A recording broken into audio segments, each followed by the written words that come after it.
los carbohidratos, las proteínas, controla el crecimiento, controla la temperatura corporal, es indispensable para el crecimiento de las neuronas y para el desarrollo del cerebro en el feto, así que pues es sumamente importante. Súper indispensable. Cuando hablamos de la glándula tiroides, hablamos también de alteraciones que se puedan presentar, tanto clínicas como subclínicas. Es así. Vamos a ver a nivel de imagen qué es lo que se puede observar en ella. Sí, la glándula tiroides puede ser asiento de crecimientos anormales, como los nódulos tiroideos, que son crecimientos anormales dentro de la glándula y que son distinguibles radiológicamente del resto de la glándula. Los nódulos tiroideos son muy frecuentes, son motivo de consulta frecuente y hace que muchos pacientes sientan mucho temor. Pues es indispensable este tipo de programas para tratar de explicarles que el 95% de los nódulos tiroideos son benignos y solo el 5% pues, pueden representar un carcinoma de tiroides y de esto pues la minoría es un carcinoma agresivo. Entonces, indispensable saber los factores de riesgo y las causas de los nódulos tiroideos. Cuando se hace la evaluación de la tiroide, ¿cómo se realiza? Sabemos que hay una parte física de palpar, existe un eco, Sí. y existen varios procedimientos. ¿Qué Sí. nos levanta la alerta de que de repente hay que chequear la glándula? ¿Siempre hay que hacerlo o es en momentos específicos? Sí, siempre hay que hacerlo. Habitualmente los nódulos tiroideos son palpables en manos expertas más o menos un 7% y generalmente es en chequeos de rutina o en pacientes que se hacen estudios de extensión como tomografías de cuello, resonancia, ecografía cervical, pero no necesariamente de tiroides, puede ser de cuello en general y pues se detecta un incidentaloma que es un nódulo tiroideo. Como estos nódulos tiroideos pudieran ser asiento de cáncer, pues esto llama a la alerta y a la referencia al endocrinólogo. Entonces, siempre tener en cuenta muchos factores de riesgo, pues si es un paciente con antecedentes familiares de cáncer de tiroides o que vive en una zona con deficiencia de yodo, o es un paciente que haya sido sometida a temprana edad a radioterapia o a procedimientos con radiación en cabeza y cuello, pues es una alerta, ¿no? Un nódulo tiroideo que aparece en un paciente de sexo masculino o que sea extremadamente grande, a veces son familiares, amigos que lo notan, cuando la protrusión es suficientemente grande para llamar la atención, ¿no? Entonces, todos estos factores de riesgo hay que tomarlos en cuenta, inclusive si la edad es muy importante, si aparecen edades extremos de la vida, tanto en los niños como en los adultos mayores, porque ahí aumenta el riesgo de malignidad. La incidencia en sexo masculino y femenino, ¿cómo está? Es predominantemente en sexo femenino. Cuando aparece en sexo masculino, esto se considera un factor de riesgo. Habitualmente aparece en el sexo femenino y tiene un comportamiento benigno, pero cuando uno ve un nódulo tiroideo en un sexo masculino, pues eso es un factor de riesgo de malignidad. Es importante destacar esto, además, el ecotiroideo nos puede también decir el tamaño y si hay alguna estructura anormal de esta glándula. Sí, después de la ecografía tiroidea, pues el tratamiento de los nódulos y el diagnóstico ha aumentado de un 4 a 7% por palpación a 70%.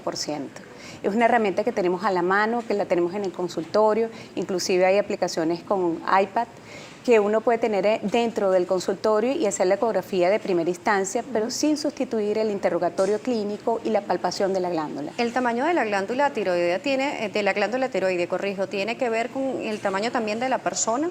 No, habitualmente ella pesa 20 gramos y pues ese es el tamaño promedio Sea del peso. alto, pequeño. Sí.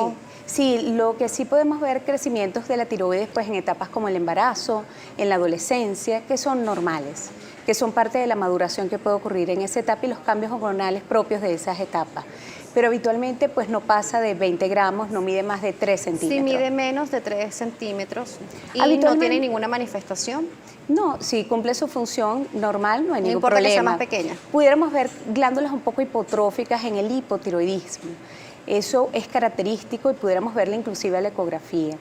La ecografía nos permite diagnosticar el nódulo tiroideo y nosotros utilizamos una escala, el ACR-TIRADS, que es una escala de puntaje de acuerdo a las características ecográficas del nódulo. Si es un nódulo marcadamente hipoecogénico, es decir, sólido, es un nódulo con bordes mal definidos o con extensión extratiroidea, un nódulo que tenga microcalcificaciones o que tenga vascularización principalmente central, que sea más alto que ancho, pues llama la atención desde el punto de vista ecográfico y se suman puntos para hacer el diagnóstico a través de una punción por aguja fina de tiroides. Vamos a decirle también a la audiencia qué es el hipotiroidismo. Sí, la glándula tiroides pues secreta, o su función es secretar hormonas tiroideas al torrente sanguíneo. Cuando esa secreción de hormonas tiroideas se hace en déficit, hablamos de hipotiroidismo, y cuando se hace en exceso hablamos de hipertiroidismo. Doctora, hablamos un poco también de las hormonas, las T.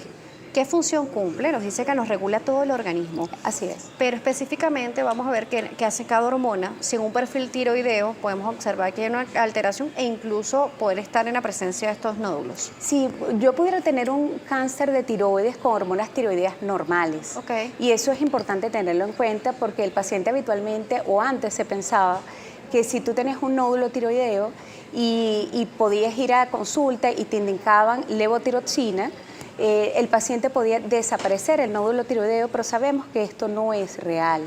Nosotros podemos tener a un paciente con carcinoma de tiroides con hormonas tiroideas normales y eso no ser un factor predisponente. Ahora, si tenemos un paciente con una tiroiditis Hashimoto, que es un tipo de tiroiditis linfocitaria crónica, eso aumenta el riesgo de cáncer de tiroides, pero no es definitivo.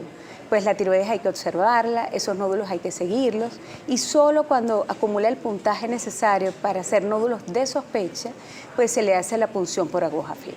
Sí, le iba a consultar que en qué momento se le hacía la biopsia a estos nódulos, si necesariamente cada nódulo que aparezca hay que hacerle biopsia. Sí, eso genera muchísima ansiedad en los pacientes. Los pacientes quisieran que todos los nódulos fueran punzados. Y realmente, pues esto en la Asociación Americana de Tiroides se ha estudiado y se ha visto que aumenta el diagnóstico, pero no aumenta la sobrevida. Entonces, simplemente los nódulos que acumulen un puntaje en el ACR-TRADS de manera importante, pues, y de acuerdo al diámetro que tengan, son los que se van para punción por aguja fina. Y ahí la ecografía es muy importante, porque hacemos la punción guiada por ecografía. Por supuesto, doctora, vámonos a una pausa. A regreso vamos a ver cuando arroja los resultados de esta biopsia, esta punción fina, como bien usted nos los explica, cuáles son esos procedimientos, si se extraen estos nódulos, si se le da tratamiento, ver cómo, sabemos que cada paciente es diferente, pero cuáles son los procedimientos básicos que se realizan. Recuerda las redes, @salud_gb, @AnilaJSalas. Ya regresamos. Recuerda que estamos conversando con la doctora María Gabriela Troncone, médico Gabriela Troncone nos sigue acompañando. Ella es médico endocrinólogo. Estamos hablando sobre la tiroide y también los nódulos tiroideos. La doctora nos explicaba en la parte anterior que dependiendo de los estudios que se hagan, el eco y la revisión, palpar, los exámenes de laboratorio, es importante seguir a este paciente. Cuando se le hace la punción fina a este nódulo y se determina si es benigno o maligno, vamos a ver cuáles son esas vertientes a tomar. Sí, nosotros a través de la biopsia por aguja fina o la punción por aguja fina, pues extraemos material citológico de la glándula tiroides que enviamos a un patólogo. Generalmente trabajamos con un patólogo que sea especializado en el área de la tiroides y pues determinamos a través de una clasificación que llamamos Bethesda el riesgo de malignidad de ese nódulo y la necesidad o no de extraer el nódulo. Podemos tener un Bethesda 1 que va desde pues, una biopsia insuficiente hasta un Bethesda 5 que nos dice pues, el riesgo de malignidad alto. En pacientes que ya tienen un cáncer de tiroides también pues, ya se clasifica automáticamente como un Bethesda 6 de alto riesgo, ¿no? Entonces, de acuerdo a la clasificación, si de acuerdo al número que nos da el Bethesda, pudiera darnos un Bethesda 1 o Bethesda 2, que es benigno, un Bethesda 3, que es una tipe de significado incierto, y ahí pues requeriríamos otra punción o realizar lo que llamamos estudios moleculares. Son estudios genéticos del ADN del nódulo que nos permite establecer el riesgo de malignidad de ese nódulo. En Venezuela están presentes estos estudios moleculares, pero no son accesibles económicamente a todos nuestros pacientes. Doctora, con respecto a la glándula tiroide, le quería consultar, por acá nos preguntan en las redes sociales, si hay alguna diferencia específica entre el hombre y la mujer con respecto a la producción de hormonas. La producción va de acuerdo al peso, al sexo, pero habitualmente pues produce la cantidad de hormonas suficiente para favorecer o establecer las funciones normales de ese organismo.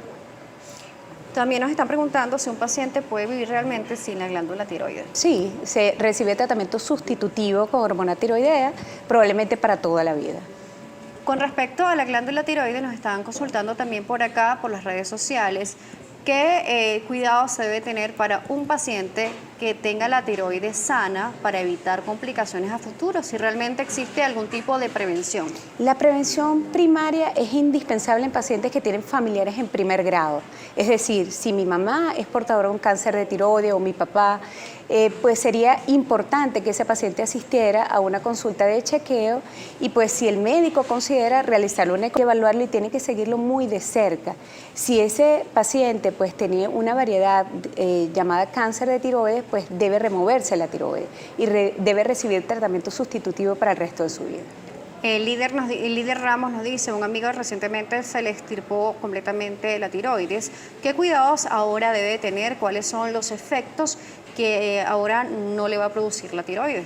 Sí, fíjate, si la extirpación de la tiroides en ese caso está relacionada con cáncer de tiroides, el seguimiento es muy diferente que el que se le hizo la extirpación por una patología benigna. Pues si es un cáncer de tiroides y es un cáncer diferenciado de tiroides, que tenemos dos tipos, pues el paciente debe recibir yodo radiactivo, generalmente en la mayoría de los casos, y un seguimiento a través de un rastreo corporal total y recibir hormona tiroidea, pero a dosis supresoras, diferentes al paciente con una patología benigna. Entonces el seguimiento depende del caso individualizado del paciente. Con respecto al diagnóstico clínico y subclínico, vamos a ver la diferencia que existe. Sí, generalmente el paciente puede sentir sintomatología en relación a déficit de hormonas tiroides que puede ser muy diversa. Por ejemplo, irritabilidad, mal humor, cambios de temperatura, cambios en la actitud, a lo mejor cambios en el patrón de sueño, caída del cabello, aumento o disminución de peso de forma brusca, cambio del hábito intestinal. Y esos son motivos por los cuales el paciente puede acudir a consulta, ¿no? Pero no necesariamente todos están en relación con la glándula tiroides. Nos habla también del peso, si tiene referencia a eso. Sí, habitualmente la obesidad es un motivo de consulta frecuente en relación a la tiroides. Y pues solo en el 6% de los casos aproximadamente está en relación con la tiroides. Más habitualmente está en relación a otros tipos de patologías como la resistencia a la insulina, la obesidad como causa o relacionada con la diabetes, o la obesidad en relación a malos hábitos. Y pues aquí quiero hacer un hincapié en malos hábitos no significa que el paciente no hace el esfuerzo. Cada día vemos muchos pacientes luchando contra la obesidad y pues tenemos un enemigo en común todos y es pues la adicción al azúcar. La adicción al azúcar que es involuntaria, que produce... casi todo tiene azúcar. Exactamente, que productos que no vemos. Comemos muchos alimentos procesados, eso es una gran realidad. Ultraprocesados. Además, pensamos que bueno, que si no le agrego azúcar o no le agrego sal, estoy haciéndolo bien, pero resulta que también la obesidad son hábitos aprendidos desde muy pequeños, desde niños. Entonces, claro, estamos haciendo nuestro esfuerzo en nuestra etapa adulta, pero todo lo que aprendimos en la niñez, y si tienen niños en casa, ¿qué están aprendiendo en ese momento? ¿No? Es así. Es una cadena. Yo creo que eso tiene que tratarse desde que uno es muy pequeño. Y pues hay papás que sin querer pues reflejan su amor a través de la alimentación y no a través de la buena alimentación. Y de los dulces como los premios. Exactamente. Entonces, a veces uno tiene que luchar contra el sistema, contra la escolaridad y contra el sistema en general. Tú quieres hacer una fiesta, a lo mejor que no tenga alto contenido de azúcar y pues se hace cuesta arriba. Entonces, pues el motivo de consulta del paciente, frecuente relación con obesidad y tiroides, sí, es muy frecuente. Claro. Pero no queremos decir que porque no se relaciona con la tiroides no tiene importancia. Sí es importante, son hábitos y creo que socialmente tenemos que buscarlo, incluso en los colegios, en las cantinas. Bueno, cuando yo estudiaba, nuestras meriendas eran donas, refrescos, todo frito. Todavía todo era, no sé si siguen siendo, pero realmente, y uno lo veía normal, ¿no? Pero ya no lo veo normalizar tanto. Es que el azúcar se ha visto como un factor relacionado con el amor y pues el azúcar es adictiva, produce felicidad y si a lo mejor comparamos y le decimos a un paciente, oye mira, pues tienes que comprar proteína y a lo mejor un refresco cuesta lo mismo, el paciente va a preferir comprar refresco porque esto me produce felicidad y aquello no tanto. Entonces, bueno, esto es un llamado a atención aprovechando el tema. Claro, y hay que educar la mente. Gracias por acompañarnos. No queremos perder la oportunidad que nos digan cómo la pueden contactar. Sí, yo estoy a la orden, pues trabajo en el Hospital Vargas de Caracas, soy adjunto del Servicio de Endocrinología y perteneciente al Fellow de Tiroides. También tengo ejercicio privado, me pueden contactar a través de mi número de celular y a través de mi Instagram, @troncomédica, siempre a la orden para responder sus preguntas. En pantalla está el número de teléfono, igual lo podemos decir para que tomen nota. 0414-208-1713. Muchas gracias por acompañarnos. 0414-208-1713. Sí, a la orden. Ya yo me lo aprendí. Excelente. Gracias por acompañarnos el día de hoy. María Gabriela Troncones nos estuvo acompañando, médico endocrinólogo. Estuvimos hablando sobre la glándula tiroide, los nódulos tiroideos, importante acudir al especialista, no automedicarse.